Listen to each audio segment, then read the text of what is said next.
Greetings and welcome to Road to Guitar Mastery, the ongoing show where I attempt to master the guitar by breaking it down into its most fundamental pieces.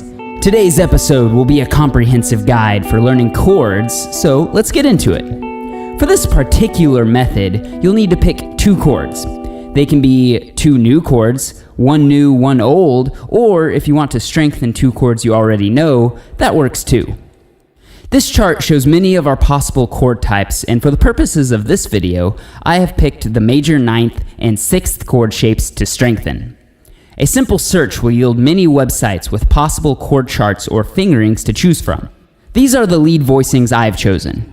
Now that we have our two chords, slowly try to maneuver between them. Try to focus on each individual finger's travel path. Once your fingers have a pretty good idea where to go, move on to the following exercises. This first set challenges you to isolate the individual strings while you change chord shapes at the same time. The goal is to make sure each note can be heard on every string.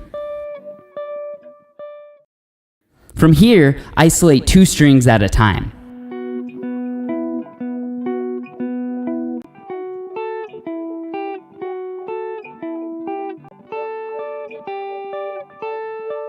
Next, perform this task but with 3-string groupings.